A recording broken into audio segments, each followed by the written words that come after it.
How you doing there? I'm Thomas Nyback. We're at day 212, 365 days towards racial change. Welcome to us, to our little private community if you are new. Um, we're here talking about black issues in America. We want to tease out what are the realities of it. How do we fit in and where we get along? But are we participating, competing equally with whites and other groups, things like that. We've got our outliers, plenty of athletes and entertainers and stuff doing quite well. But I'm talking about the general experience of black folks in America. You know, do, is our thinking proper? Are we okay in our skin?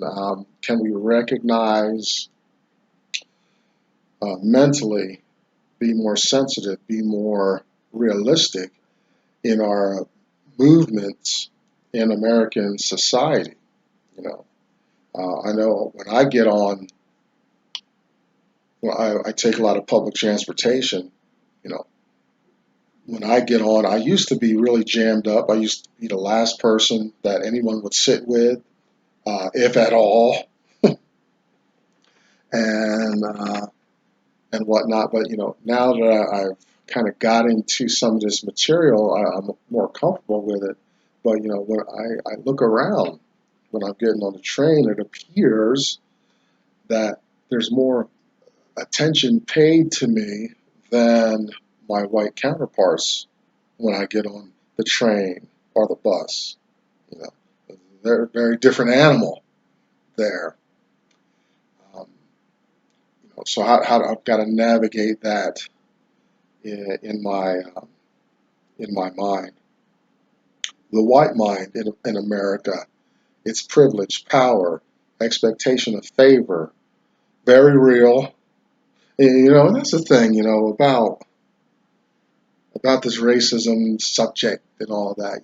These are very real circumstances still occurring in America. I look at our president, this white man. In some ways he's saying a lot of stuff for its shock value and it brings attention and stuff like that. But he's really saying crazy stuff. He's telling this black congressman to go to his rat infested hole, and there's real nasty stuff. Stuff that you hear like before a street fight, you know, to opponents about to get the fisticuffs. You by the and shouting all that negativity out there. And this is the president, this white man, saying these things, and he blatantly goes and blows through those um, boundaries and barriers that America's gone through a lot of blood, sweat, and tears to erect and try to be have these boundaries so that we can live peaceably with one another. You know, and it's crazy. So the white mind, the white thinking, is that okay? Forget a political affiliation. Forget politics. Is it okay to do that? Is it acceptable? Right? Is for the white mind? Is this white man, this powerful man on the planet, uh, speaking your truth into the world? Think about that. Next big issue for me is financial literacy among black folks. How does money work? Why does it work the way it does? What's its history? I'm reading a great book called Creature from Jekyll Island, and I'm going to read it again probably as soon as I finish it because it's quite the story. You know, um, it's hard, some of it's hard to articulate, but I encourage you to get it and read it. I think it's a very important book. I'm surprised it's out there because if it is telling me the truth, oh, we are in a major dilemma here in this country. But black folks, are you prepared? Do you think your physical energy is going to sustain you? Do we need education, some vocational rehab to get us to a point where we can be self-sufficient, self-sustaining, self-determining in America? That takes money, resources. We can't be criminals and welfare cases all our lives, I hope. I want to compete and participate, and all of that. As America's greed comes at my pocketbook, I want to be able to deal with that, like my white counterparts, and be able to compete. Financial literacy is a big part of crossing that. I'm inspired by a man named Dr. Claude Anderson. He got me going, working on this stuff. He articulates these issues much better than I can. I've read 3 of his works. I encourage you to get these. A Black History Reader, 101 Questions You Never Thought to Ask. Black Labor, White Wealth, Search for Power and Economic Justice. And Dr. Anderson's National Plan to Empower Black America, Powernomics. You can find Dr. Anderson at powernomics.com. And check him out. He's all over YouTube. Easy to find his material. I don't know him personally, but I'm thankful for what he's done here. Check out hashtag #US2. You'll find black women supporting one another and helping each other. Check out Black Enough, BLAGGENUF, for Black Facebook Experience. If you can't find your flavor here on the World Wide Web, do what I did and start your own um, channel or whatever, and see what happens. Whatever, whether it's baking, racism, gay issues, military, race car driving. Uh, Free yourself, free your mind. And finally, we are still in our extended story time piece with Uncle Tom's Cabin. I encourage you to get the text, definitely. And we use it, we get some great talking points about racism in America through history and how we're doing today. We're in chapter 25, got part 2 going on. And we left Ophelia, Tom, and Eva came back from church. Topsy got into some mischief, and Ophelia is wrestling with how she's going to continue to work on this child because she just can't get a breakthrough on the issue. St. Clare, he's reiterating his challenge to Ophelia, and Ophelia is just at her wit's end. Now Eva comes in. Remember her, sickly and stuff like that. We didn't talk much about her yesterday. But Eva's there. She's watching this, and she's the mature beyond her age and all this. She calls Topsy to her, and they go into a little glass room adjacent to the living area that they had this initial discussion about. And Eva is encouraging Topsy to be good and all this, and Eva, she kind of puts Topsy through almost a social worker's interview, and Eva appeals to Topsy's devotion to her family. Well, Topsy has no family. She doesn't know where she came from. She doesn't even know how old she is, where she was born. All that general common stuff we can talk about with anyone in America on the train. Who's your parents? Where'd you grow up? What school? Things like that. And that doesn't work. She's she's got no inroads there. So she says, look, Eva says, just be good. Can't you be good? Now Topsy, she says, look, no, I'm a nigger. I'm wicked, mischief, negativity. That's who I am. Now she gets this. Two big issues we could talk about is she's definitely got it from the conditioning of her former slave masters. You know, they didn't raise the black child like we're introduced to Topsy. Topsy is wearing bagging that's pieced together. She's filthy, um, but she sure can entertain and dance. You know, so that's kind of one of the things that attracted St. Clare. But she has no positive conception of herself. You know, that's the second thing, self-hatred. She, um, it's us against them. They are white, they are good, clean, have things and all that. I'm black, wicked, a nigger, I'm no good, and on and on and on. And she's really internalized this whole negativity thing, and it's a part of her being.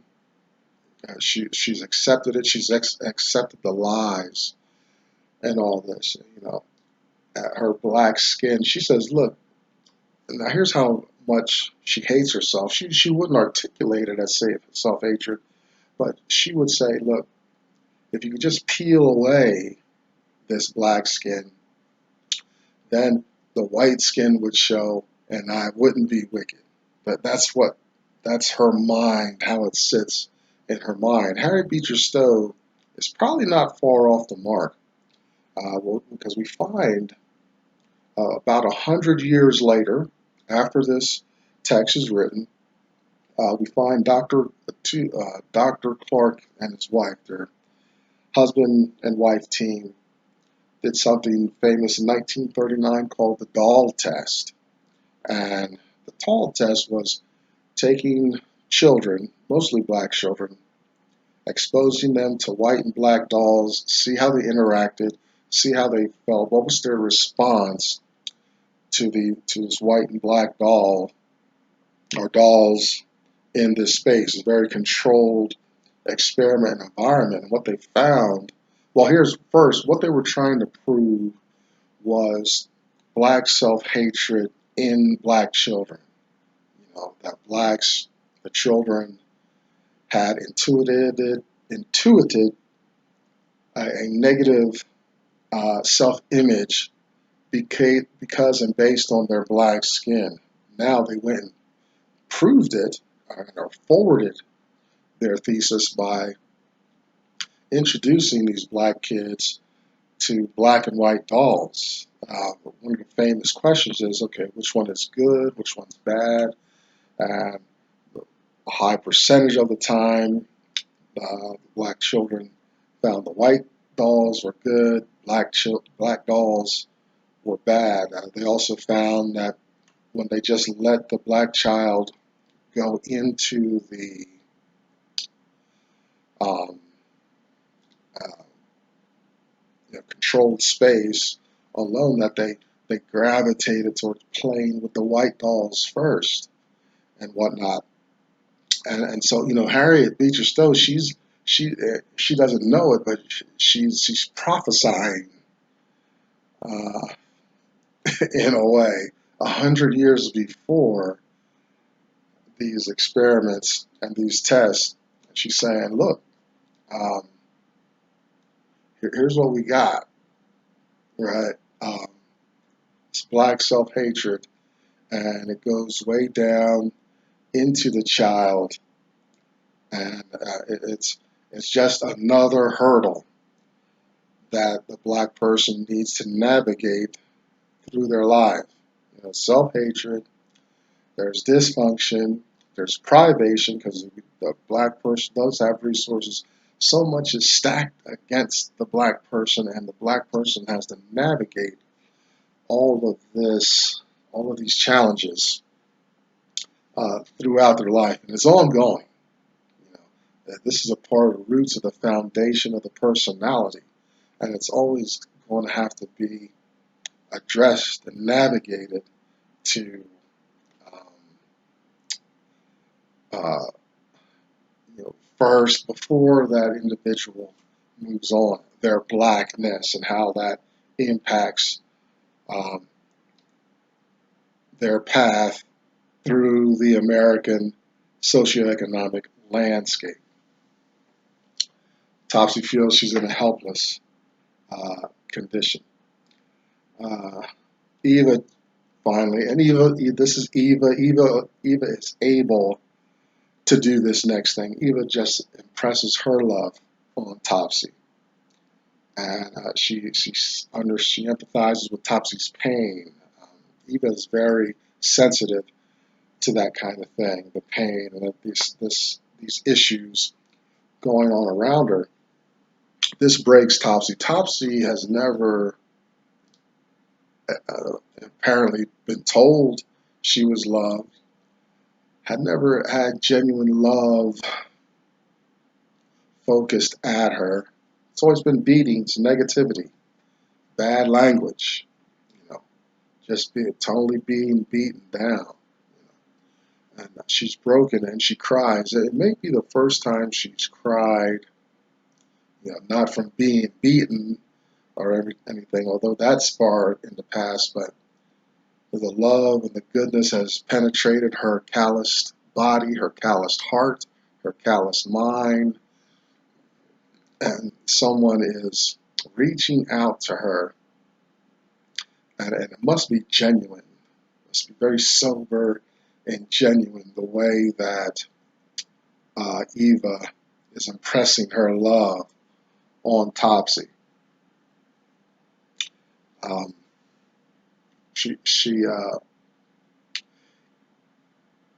Eva says, you feel this way that I'm reaching out to you, and so Eva she launches into, hey, there's one greater, and so she's pointing Topsy towards Jesus, and there's more your expected standard evangelism happening between Topsy and Eva. Topsy promises to try harder, and now she's broken. A sign that a person uh, maybe not necessarily has had a major breakthrough, but they're no longer the same as when they came in. Now this emotional overflow is happening in Topsy's life, and Topsy promises to try harder, and she'll be better in all this, and it's a huge breakthrough for Topsy, this critical moment. Here's Eva, the angelic little white girl, and she is, uh, she's bringing divine wisdom, divine will into everybody's life. Uh, her Eva's spirit is rising up, ascending, touching the clouds, piercing heaven, and her body is decaying and going in the other direction. In the meantime, she says, look, she's determined to do all she can um, to have everybody around her in that spiritual state, whether their body is decaying or not. St. Clare and Ophelia are watching this. It's a glass room, some kind of private glass room adjacent to where they were lounging. And so they're peeking through the window and looking. And Ophelia is struck because she's not been able to reach Topsy, and a discussion ensues between Ophelia and St. Clare, saying, um, St. Clare says, look, you see what Eva just did there? Well, you've got to enter into that pain and suffering, show yourself genuine and reachable to Topsy, and maybe you'll get a similar response. And then Topsy may engage in some further change for the better. And Ophelia, uh, the text really indicates, I summarized it here, but the text really indicates that Ophelia was caught up in the thinginess, the dehumanization of black folks.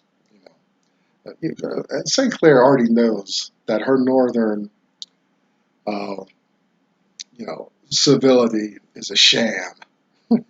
He already knows that. He's been looking at this thing all his life, north and south. He doesn't care. He knows her northern civility is a sham, and he knows Ophelia is engaged in the same process and thought as the most dedicated slave master of the South. Black people are things. Black people can't feel. Black people are incapable of family values and all this stuff. And they make that determination without adding in the ingredients of enforced dysfunction on black folks. They're navigating incredible issues, so that white people can live comfortably, live well, and then what's left over, we bring home and try to have a family and a normal human experience. Um, they don't put that in the equation. They expect this exacerbates the thinginess of the dehumanization. They expect black people to live the same civilized life as people with privilege and favor in society. They really do. You know, they expect the fidelity in marriage and all this stuff. Now they give a lot of lip service, especially the family thing, because they tear families apart at will. They don't really care about that. White slave masters going in to their slave women, taking the power, dehumanizing black men. A lot of really grimy, slimy stuff from white slave masters, and in the midst of that, they dehumanized the black person in the sense that they already think they're creatures, but then they flip it and they exacerbate the dehumanization because they're expecting this creature that they believe is just some animal to behave very civilized and obedient and all this stuff. That to have all these great, well, I won't say white values because everybody has family values. Everybody cares for their families. Everybody's willing to make their own way to a degree and things like that. Those aren't white values. Those are human values for everyone. And um, this dehumanization, this thinginess, is what is flipped and exacerbated. Ophelia is trying to grind out some behavior from Topsy when Ophelia in her heart doesn't has no valid ground to stand on to have that position towards Topsy. She wants from Topsy what she's not delivering. There's a problem with intimacy. Ophelia's like, you know, these black people, not just Topsy. Ophelia is finally confessing that admitting that she feels this about all black people. It's like she's dirty. I don't want to touch them. I can't get close. Forget about intimacy. You know, and with she's letting off the steam, the pressure now. She's saying Eva gave her the example, and now she's letting off the pressure, the steam about it. And so Ophelia is going through some changes now. I think she might realize at this point, okay, I've got to really find a way to go to the mat. I'm afraid. I don't want to see my favorite stuff cut up, but how much do I have to sacrifice to reach this child? This other little white girl actually gave nothing, right? Eva didn't give Topsy a damn thing except pure, genuine love. But that's where Eva was at. She's got that charisma, that power. Uh, Ophelia doesn't have that innocence backing her up, you know. So, she's thinking about all her stuff, her time, her effort, what's got to be invested, heartbreak, things like that. And I'll tell you, in my life, I had to go through a long journey, decades journey to get away from drugs, bad behavior, uh, using women for my pleasure, and all that stuff I was into. And it took this kind of outreach towards me over decades. I feel like I'm on a good path now. I'm here on video owning it, so I don't want to backslide on my position. But I will say that the investment was great, um, in and out of shelters and stuff like that. And I didn't have one person. I had communities with which to fellowship and stuff like that. And now I've got a very small select group that I can only see occasionally because my life is dynamic and stuff like that. That's a good thing. But that's what is uh, that's Topsy's journey, and that's the white folks' journey too. We're going to see this issue of investing in the black community in very sacrificial ways, how that plays out, how it's in a sense a necessity um,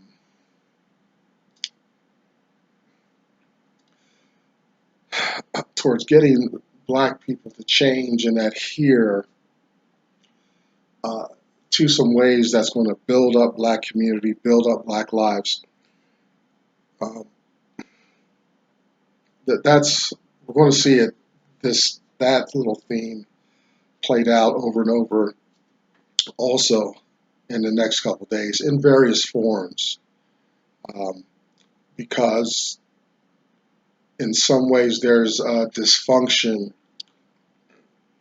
in a portion of the black community that's a drag on general on black folks having a general participation in what's going on in America. You know, we we can look at it from one side. Oh, they're criminals, they're incarcerated, and blah, blah, drug addicts and stuff like that. We can really go on that route, but we got to look at the other side. Is that this dysfunction going on, uh, this affinity to fall into America's pitfalls and traps, drugs and violence and incarceration, things like that, is because you've got a people navigating uh, extreme privation, needs, and dysfunction. And it's hard to get a good product out of that combination when you're throwing in those ingredients. You know, more so, more so exponentially than people of privilege and favor in the American landscape. Something to think about.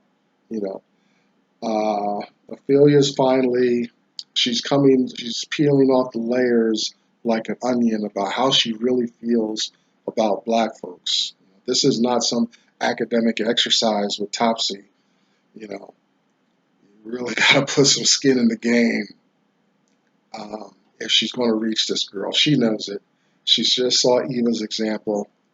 Let's see what happens in the future as they try to step up and navigate these challenging issues. I'm Tomlin's Nyback. That's day 212 out of the way, 365 days towards racial change. Thanks for hanging out with us. Come back tomorrow. We are still in our extended story time. Bye-bye. See you tomorrow.